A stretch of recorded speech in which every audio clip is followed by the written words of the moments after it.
Hey guys, this is emostylze. I'm going to show you guys a few tricks I do on my rogue every now and then. Remember, this is a tutorial for relatively new rogues. Hell, if you're a veteran, you might actually learn something here. Now I'm playing sub right now. Don't even bother looking at my spec, it's a bit of a mess up right now. I'm just mucking around, trying to test new things. But here we got mind numbing on my main hand weapon. I got crippling on my offhand and wounding on my throne. Now I use a non-damaging poison on my main hand purely because I can do a few tricks with that. Now with crippling on your offhand, that's a must if you're a sub-rogue. Even as combat I sometimes do it as well. The main reason behind this is because shiv, your ability to shiv, it instantly adds your offhand poison to the target, which means if you shiv them, it's an instant crippling poison, which is a bit like a hamstring for a warrior. In the same sense, I guess. This also goes through rogue evasion effects, which means if a rogue pops evasion, he's not going to dodge it no matter what. It's always going to hit him. So this is a great slow for rogue v rogue duels. Okay guys, I'm going to show you one really old rogue trick. This is where you sap and cheap shot the target before breaking sap. This works really well for 1v1 engagements as mutilate, and you can even do it as sub. So I'll show you here. As you can see, I cheap shotted him and didn't break the sap. I got a few points off. After that I can resap, and I can always just open up with like Garrote, and there we go, I got bleeds up on him.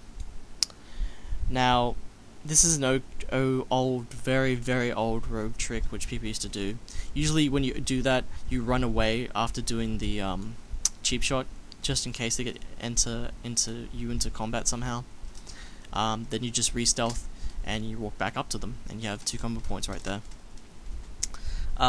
This is a very old rogue trick. I suggest you do it if you're in 1v1 because, you know, having the extra combo points there really does help.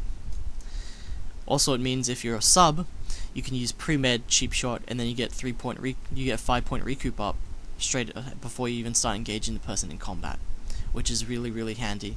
Which means you can basically do more burst right there. The only downside is cheap shot DRs. Usually I only use it on a target where I don't want DRs on my stuns. And yeah. There's also something else I'd like to show you guys. Now if you use crippling on your offhand weapon, it's always good to shiv. It goes through rogue evasion. I think I've said that already. But here is one good reason to have poisons which don't damage on your main hand, because you can do this. Now, I'm using deadly poison, so it may damage him, but it still takes a tiny bit for it to apply, so the gouge will break before the dot even breaks the gouge. Now, if you do this, you can gouge disarm them, and that's a good way to make sure you can get behind the target after you gouge them. Now, if you see, you can easily maneuver behind them, and you have a couple seconds to spam your disarm. That way they don't dodge it, and it's guaranteed disarm as long as your hit rating's capped. Those are my rogue tricks, guys. I'll release some more videos for them. Just on a side note, just for the new players, smoke bomb actually removes rogue stealth. If you actually manage to kite a rogue around it, or like inside it, and they walk through it, they'll get unstealthed. Also, if you place it down on someone and they vanish, they'll get unstealthed from the even if they vanish as well. So it's always good to know that. Anyway, guys, peace out.